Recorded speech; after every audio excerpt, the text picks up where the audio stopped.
colocar a bolinha aqui. A gente falou, fez uma estimativa para a área da região abaixo de uma parábola, que foi a parábola y igual a x quadrado. Agora a gente vai expandir essa definição, ou generalizar, onde nós iremos adotar a mesma técnica para em busca de um procedimento para encontrar a área abaixo de um gráfico de uma função, só que uma função qualquer. Então aqui que eu coloquei o nome do conteúdo, a definição de área. A gente vai em busca da definição de área. E essa área são para regiões sob gráficos, ou seja, abaixo. Porém, posteriormente nós veremos como ver a área abaixo, acima, em qualquer parte, mas desde que seja delimitado por gráficos de funções. E no futuro a gente vai ver com curvas de modo gerais. Na verdade, para curva que não tem delimitação por gráfico de função, a ideia é dividindo a curva em várias partes que sejam pedaços de gráficos. Então, fazer para um dá para fazer para outro. Mas isso é coisa do futuro. Ok, temos um textozinho. Preparei. Aqui, isso aqui que vocês estão vendo é um script. Eu coloco aqui o que eu pretendo falar para vocês. Porque em vídeo, pelo menos comigo, eu travo muito para saber o que é para falar. Então eu coloco, já deixo algumas coisas prontas. E normalmente a gente vai ver em vermelho, que não está destacado, procedimentos, coisas que eu devo fazer ou falar. Então aqui, ó, em relação ao desenho que eu vou fazer aqui, bem aqui tem todo o procedimento que eu vou fazer com vocês.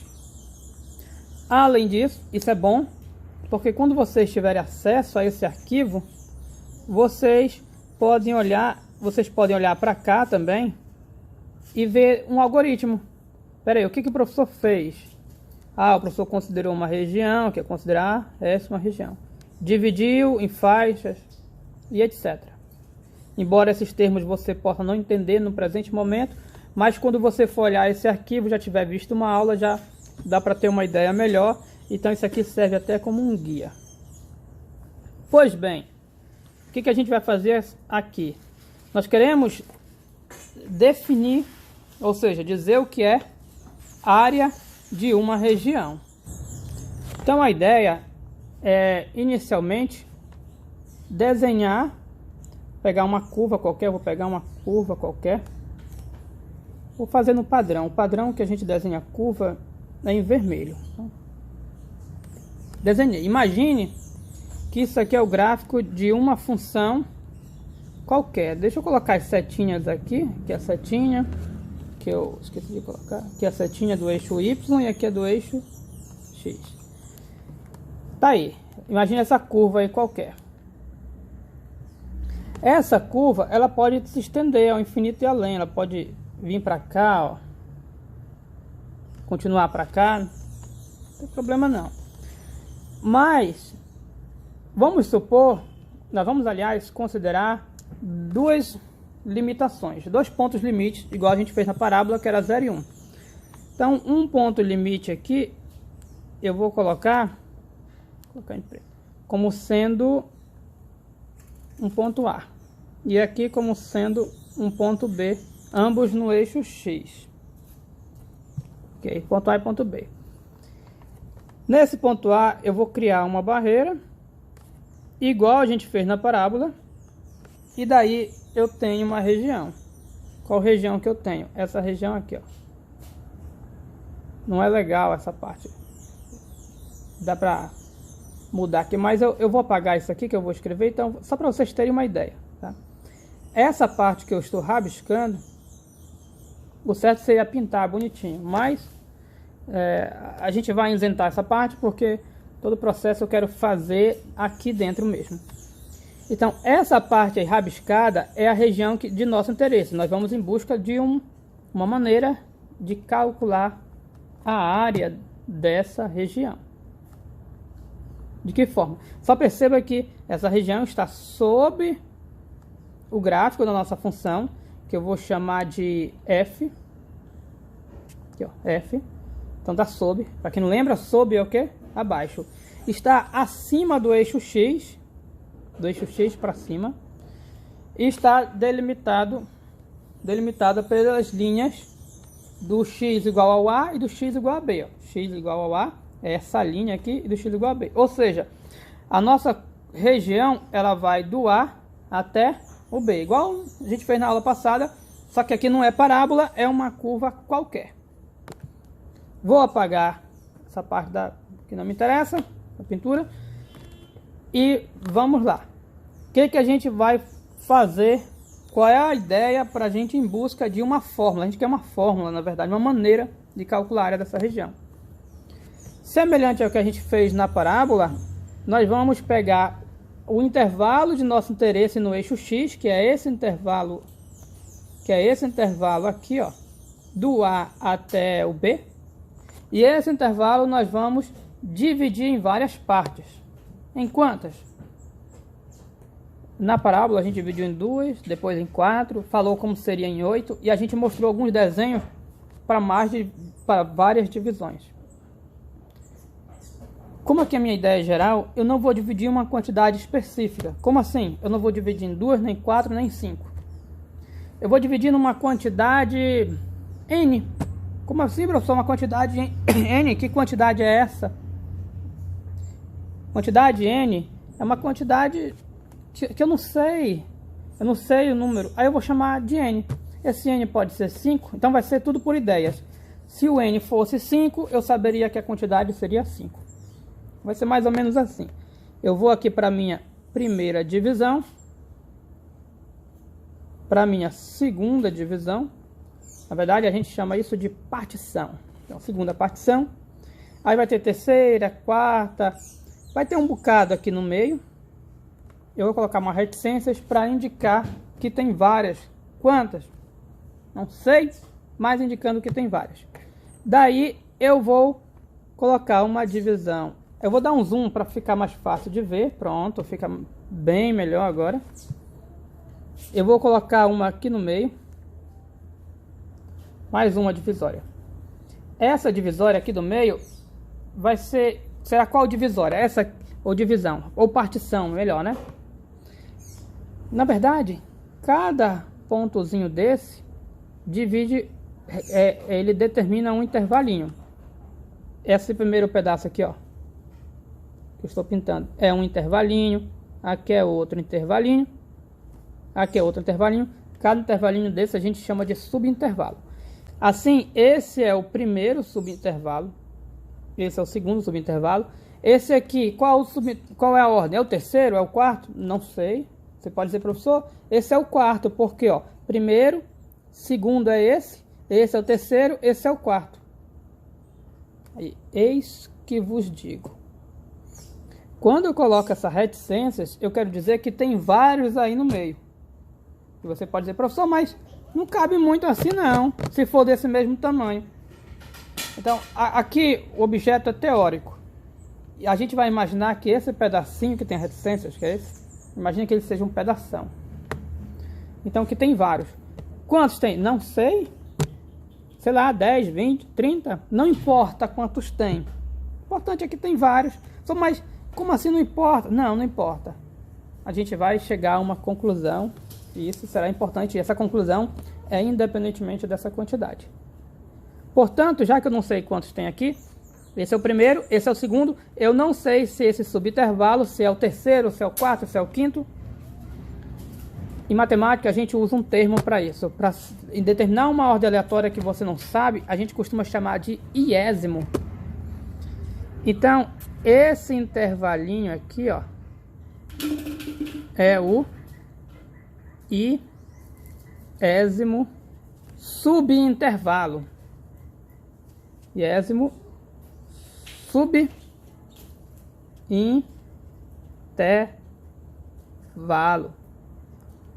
Se você olhar no livro, tem esse termo lá. Então você já sabe que iésimo significa em uma determinada ordem não específica, que pode ser primeiro, pode ser até primeiro, segundo, terceiro, quarto, por aí vai. Claro que no nosso desenho ele não é o primeiro, porque o primeiro é esse, mas em termos representativos, qualquer ordem. Pois bem, depois do iésimo intervalo vem outro intervalo, subintervalo, perdão, vem outro. Não sei qual é, nem me interessa. Aí eu vou fazer o seguinte, eu vou fazer um salto aqui, eu vou colocar outras reticências, indicando que vai vir vários outros, mas o fato é que uma hora vai chegar onde? No último subintervalo, que é esse aqui.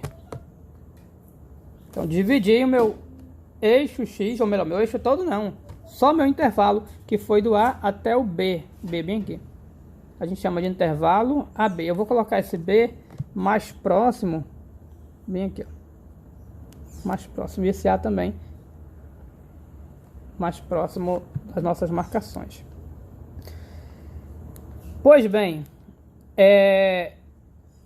cada ponto desse da nossa divisão, da nossa partição, a divisão toda a gente chama de partição, a gente vai elevar ele para formar, para dividir, acabar dividindo a nossa região em várias faixas.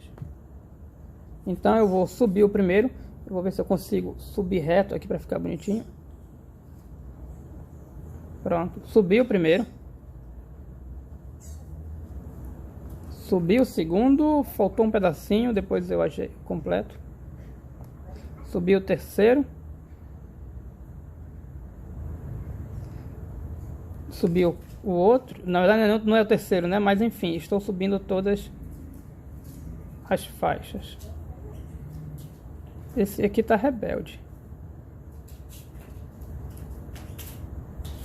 Ficou legal, né? Mas a gente dá uma ajeitada aqui. A gente faz assim, deixa eu tirar a forma. Pronto, coloco bem aqui agora. Aqui eu completo. Pronto. Tá passando um pouquinho aqui, mas não... Deixa eu tentar apagar esse pedacinho que tá faltando, que tá passando. Não apaga não sei como é, mas enfim, tudo bem. Tudo bem. Ok, o fato é que cada ponto eu elevei. Aí o que eu fiz? Eu fiz o quê? Eu dividi minha região em várias faixas. Primeira faixa, segunda faixa. Aqui é um salto, tá? Por causa dessa reticência, então não vou considerar. Aqui uma outra faixa, que é a iésima faixa, e aqui outra faixa. Cada faixa a gente costuma chamar de S alguma coisa. A primeira faixa é o nosso S1, a segunda faixa é S2, por aí vai. Essa faixa aqui vai ser o que eu vou chamar de enésima faixa, então vai ser o SN. N de enésima, na verdade, é enésima. Olha o ésimo aparecendo de novo, significa algo relacionado à ordem. Pois bem, o que a gente vai fazer aqui com essas faixas? Para cada faixa, a gente vai fazer igual na parábola. Na parábola, a gente fez um retângulo com cada faixa. Porém, tem um detalhezinho. Na parábola, a gente considerou primeiramente o lado direito de cada faixa para fechar o retângulo. Depois, a gente considerou o lado esquerdo para fechar. Aqui vai ser algo mais geral. Em cada faixa, ao invés de eu escolher o lado direito ou o lado esquerdo, eu vou escolher um ponto aleatório no subintervalo da faixa. Um ponto aleatório. Esse ponto aleatório é chamado de ponto amostral. Ponto amostral. Eu vou dar um zoom aqui a mais para escrever. Então, em cada um, eu vou tentar escolher uma outra cor para os pontos amostrais. Vai ficar um carnaval aqui, colorido, mas acredito que vai ficar melhor de entender. Que cor eu escolho? Amarelo? Pronto, amarelo. Bem aqui, nesse primeiro subintervalo, eu vou escolher um ponto aqui, ó. Escolher um ponto. Acho que amarelo não fica bem visível. Vamos deixar em vermelho mesmo. Não, vermelho confunde com gráfico, né? Deixar amarelo mesmo. Ok. Então, nesse primeiro intervalo, eu escolhi um ponto. Nesse segundo intervalo, eu vou escolher outro ponto aleatório.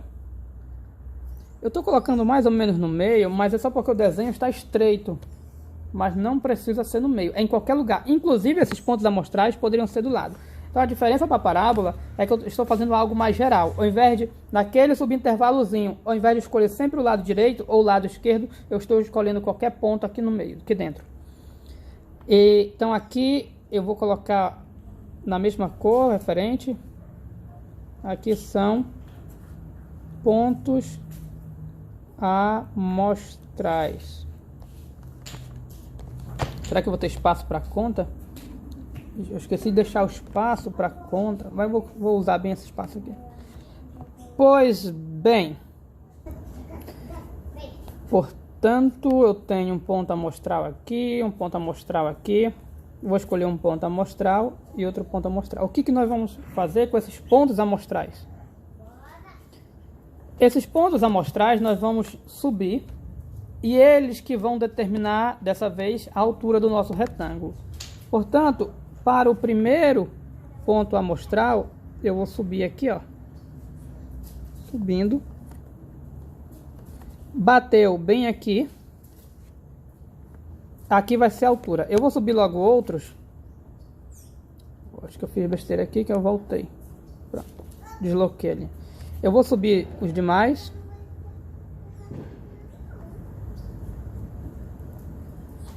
Porque eles vão determinar a minha altura. Em seguida eu já fecho todos os retângulos. Os retângulos vão estar em azul. Eu vou trocar para a cor azul. Já faço tudo de uma vez. Pronto. Agora eu vou fechar todos os meus retângulos de cada faixa. Vocês vão entender no final o que isso vai querer, o que isso vai mostrar. Então, vou aqui, ó, fazer em azul, porque eu quero formar todos os nossos retângulos em azuis. Esse ponto amarelo que vocês estão vendo vai determinar a altura.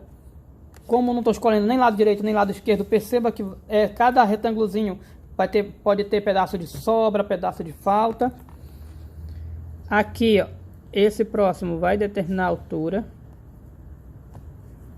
Nesse primeiro retângulo, que a gente chama de retângulo aproximante, perceba que tem um pedacinho bem miudinho. Não sei se vocês estão vendo o branquinho aqui sobrando, aliás, faltando para completar a área. Então, primeiro, falta um pedacinho para completar a área. E ele passa um pouquinho, bem pouquinho aqui, não dá nem para perceber por causa da espessura da linha. Esse próximo retângulo, ele passa e falta tão pouco que não dá para ver por causa da espessura da linha. Esse aqui que é o aleatório, bateu aqui, ó, o ponto amarelo bateu aqui. Lembre-se que o ponto amarelo está determinando para nós a altura.